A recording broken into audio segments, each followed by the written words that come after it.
যেমন ফরজ সমর্থবানের জন্য, হজ করা যেমন। আপনাদের এখন এইদিকে তো সবার উপরে মনে জাকাত টাকা ফরজ হয়ে গেছে, কারণ 1 বিঘা জমি 3 লাখ টাকা বেচতে পারতেন না, ভাত খাইতে ভাত পাইতেন না। আমি বলতেছি না আমি মহারাজ, একটা উদাহরণ দিচ্ছি।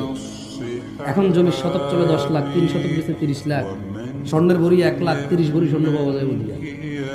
যে টাকা ব্যাংকে রেখে দিয়েছেন ওই টাকা দিয়ে 30 ভরি স্বর্ণ পাওয়া যায়। দেখছেন আল্লাহ রিজিক কিভাবে দেয়? আল্লাহু ইয়াবসুতুর রিজক লিমান ইয়াশা ওয়া ইয়াকদির। আল্লাহ মানুষের রিজিক সম্প্রসারিত করে অথবা সংকুচিত কমায় দেয়, যার খুশি। দেখছেন এই মানুষগুলো 1 বিঘা জমি বিক্রি করে চোখ অপারেশন করতে পারতো না, সেই মানুষগুলো এখন 1 বিঘা জমি বিক্রি করে বনানীতে 10 তলা বিল্ডিং করছে। আল্লাহ এত সম্পদ দিয়েছে, তারপরে ও 2 টাকা 5 টাকা তোলা ছাড়া মসজিদের ইমামের বেতন দিতে পারে না। এই লোকটা যার মায়ের জ্বর হয়েছিল, পাতলা পায়খানা হয়েছে, 50 মণ ধান বিক্রি করে ডাক্তার দেখাইতে পারে না। 2 বিঘা জমি বিক্রি করে ভালো চিকিৎসা করাইতে পারে নাই। শেষমেশ বাপ মরে যাওয়ার আগে 3 বিঘা 4 বিঘা জমি রেখে গেছিল। 1 শতক এখন রাস্তার পাশে 20 লাখ টাকা চলে। 33 শতকের দাম আসে 4 কোটি টাকা, 5 কোটি টাকা। ও কামলা খেত, ওর বাপে দিন মজুর ছিল, একটু জমি রেখে গেছে, ওই জমির দাম এখন 5 কোটি টাকা। তারপরেও নিজেকে একদম হাকির মনে করে, ছোট তুচ্ছ মনে করে, দান করতেও ভয় পায়। ও রিজিক নিয়ে ভয়ে আছে এখনো, কি খাবে, কি করবো, আমার পোলায় কি করবে, হ্যাঁ আমি কি করবো, কিচ্ছু নাই রে আমার।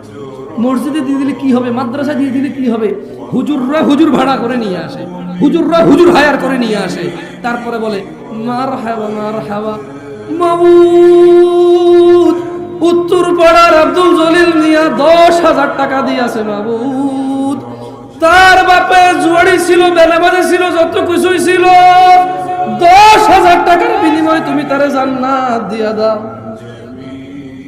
বেনামাজি হয়ে মরে গেলে, বেঈমান হয়ে মরে গেলে 10,000 টাকার বিনিময়ে কি আল্লাহকে জান্নাত দিয়ে দেবেন? আল্লাহ বলছে বেঈমান হয়ে মরে গেলে, মুশরিক হয়ে মরে গেলে, ঈমান ত্যাগ করে মরে গেলে, আল্লাহ দ্রোহিতা করে মরে গেলে, ওর ছেলে নাকি 10,000 টাকা দিলে ও নাকি জান্নাতে যাওয়ার দোয়া করা যাবে। ও বেঈমান হয়ে মরলে নাকি?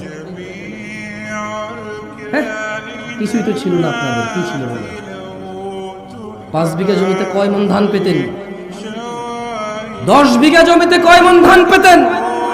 আর এই যে ছোট ভাই, তোমার বয়স 25 বছর, R15, হ্যাঁ, তারপরে যে কি কয় FZS নিয়ে যে বুম করো, তোমার দাদা ছিল ফকিরের মতো, ভাত খেতে ভাত পাইতো না, 5 বিঘা জমি ছিল, 10 মণ ধান হইতো না, 1 খন্ড হইতো জমি, 2 খন্ড পানিতে ডুবে থাকতো তোমাদের।